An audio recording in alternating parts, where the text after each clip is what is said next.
突發，今日澤連斯基險遭暗害，到底發生咗啲乜嘢？馬克龍與習近平喺北京正面開戰，習國師被台灣鎖喉，而川普一句話，北京嚇到發2萬字求饒。馬瑞興1000億贓款黑幕被挖，香港大火燒向彭麗媛，救災巨款要消失，我哋一齊嚟關注。觀眾朋友大家好，歡迎收睇北美快報。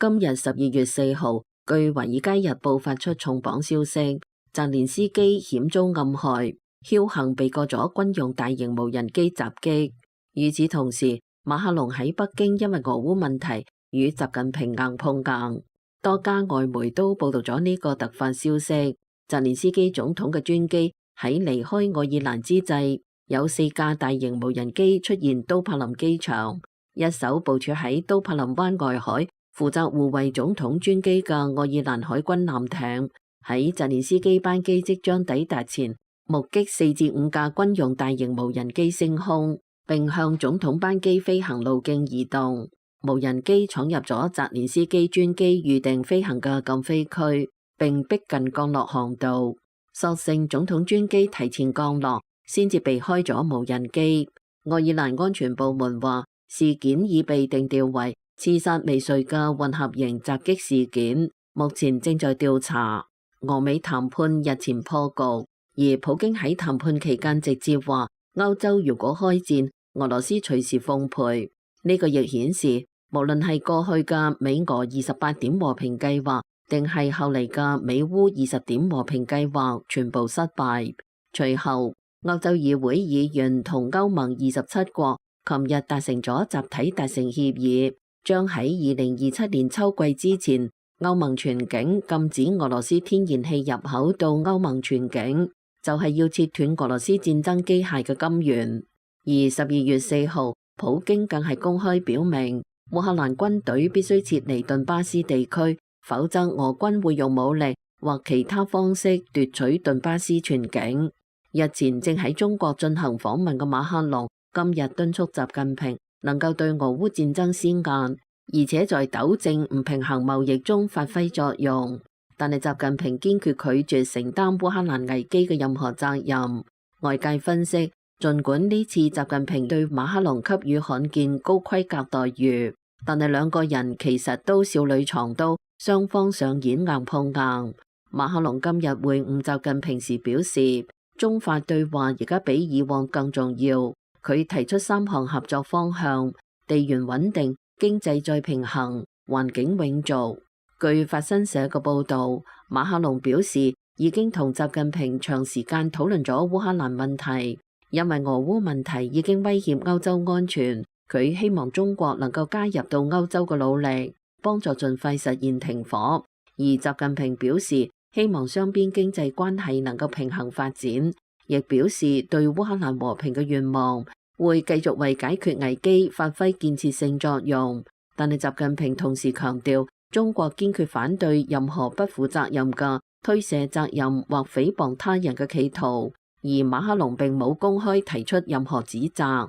馬克龍呢次仲帶領住35位法國大企業，比如空客、法國電力、達能等同家族企業，涵蓋奢侈品、農產品等領域嘅負責人，亦同中國簽署咗多項合作，目的係說服習近平利用影響力施壓普京結束戰爭。而外界認為習近平根本唔會調停，因為佢最希望俄烏戰爭打落去。近期3個中共高官走馬燈嘅去俄羅斯，其中2個副國級李強同張又涵，一個係王毅，頻繁往來俄羅斯嘅目的就係與俄羅斯加強防務合作，協調應對台海甚至對日本嘅軍事行動。12月3號，基輔獨立報導泄露文件中披露，中共軍方秘密訪問莫斯科。雙方深層次嘅防務合作同軍購協議。2023同2024年，北京與莫斯科簽署咗幾份秘密合同嚟購買俄羅斯武器，包括飛機、戰車、彈藥同裝備嚟緩解俄羅斯資金。部分合同嘅執行期限為2027年。已經查明有幾十名中共軍方人員被訪俄羅斯洽談軍事合作。12月3號，中俄互免簽實施嘅第一日，就有多名中國人喺俄羅斯被敲詐。一名中國遊客喺俄羅斯被警察帶走，佢事後發佈視訊埋怨，俄羅斯移民局嘅警察見到中國人就查，動不動就話你證件不全，然後要你繳5000盧布，似乎查中國人敲詐錢成為產業鏈。有人話第一次見到一個國家鼓勵國民去另一個處於戰爭中嘅國家旅遊，亦第一次見到一個國家明知道另一個國家攞自己嘅國民當豬湯，仲幫忙。仲有人話黨同俄爹都一個樣，都係靠搶劫起家。睇嚟唔單止係共產黨盯住中國嘅韭菜幹，仲聯手俄國一齊。請喺下面留言分享你嘅睇法。12月2號係香港發生世紀大火嘅罹難者嘅頭七，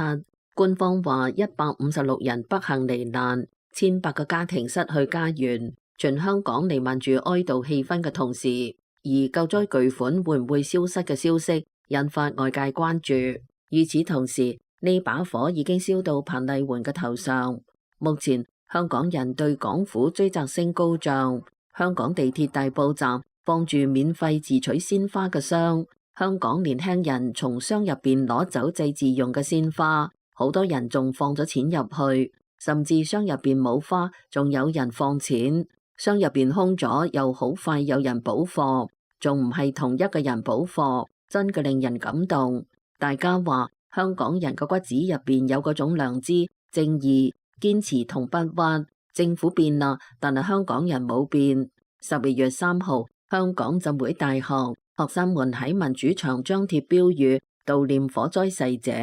懇請政府從善如流，回應公眾訴求。咁樣令中共害怕，擔心2019學潮再次燃起蔓延。隨後校方迅速用遮羞板將民主牆擋住。自從大火發生後，好多人捐款，富商李嘉誠捐咗8000萬港幣，騰訊捐咗3000萬港幣，阿里巴巴2000萬，字節跳動1000萬等。而黨媒大公文匯網卻喺捐款名單中刻意漏咗李嘉誠嘅名字。12月1號，香港特區政府發言人表示，直至當日，港區政府成立咗大埔宏福苑援助基金，已經收到外界捐款達9億港元，連同政府投入嘅3億港元啟動資金，基金總額已有約12億港元。另外，各大慈善團體與社會機構同步啟動緊急援助同援助機制，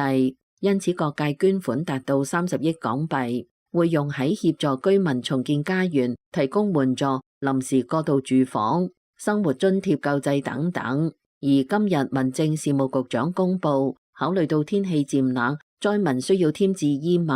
當局發俾災民嘅生活津貼每戶由5萬倍增至10萬。而宏福苑有近2000住戶，估計亦就先至花費2億港元用喺生活津貼上。而69歲嘅住戶 Anna 話：呢個唔係天災，係人禍，唔係人禍點會自動起火？係港府勒令一定要大維修，如果唔維修，有事發生，業主就要賠償。佢話自己已經付咗156000港幣維修費，而家血本無歸。投入40年心血嘅家，而家付之一炬。而政府承諾要發嘅2筆資助，至今從未見到。值得關注嘅係，政府關愛小組將公眾捐贈俾香港大火受害者嘅物資當做垃圾掉咗。而呢次李嘉誠捐款就刻意繞過政府與官方機構，全部由李嘉誠基金會直接委託香港紅十字會、救世軍等 NGO 執行。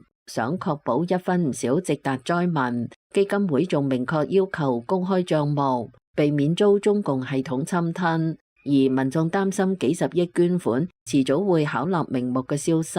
另外，據流亡澳洲嘅民主新青年召集人尹柯爆料，彭麗媛嘅新馬仔馬興瑞喺香港有好多名目。馬興瑞用香港樓盤利益欺騙咗原嚟嘅上司李希，用正部級嘅政協主席頭銜欺騙咗下屬陳偉俊。馬瑞興相當於當代和珅。尹柯話自己有4段對話錄音錄影，其中包括馬瑞卿兩大白手套嘅胞弟媳、堂表弟、馬瑞卿同學嘅香港代理人及北京市紀委嘅某個特定渠道人員。佢仲話，馬瑞卿最大白手套香港相關企業個人流水單已經被帶回大陸。佢提到馬瑞卿嘅貪腐都係千億級別㗎，就係唔知道同彭麗媛係點樣分㗎。香港嘅房地產項目近200億，李希跌入去有幾深？尹柯話，馬瑞卿多位建築承包商隨住被中紀委控制喺北京平昌、山東煙台、廣東中山、新疆烏魯木齊，而其中2位最大嘅承包商嘅直屬親系已經同佢聯繫上啦。佢話中共嘅黑暗真嘅係超出你嘅想象。外界都知道馬興瑞係彭麗媛提拔㗎，咁嗰啲千億贓款點樣同彭麗媛瓜分呢？會唔會香港嘅大火已經燒到彭麗媛呢？值得關注嘅係馬興瑞已經落馬，係咪習家軍已經被清剿呢？今日12月4號，人民日報再次使用習近平第3次連任宣誓嘅視頻宣傳國家憲法日。有觀點認為呢個係有意對習近平高級黑。呢一次新聞播報完畢，多謝收聽。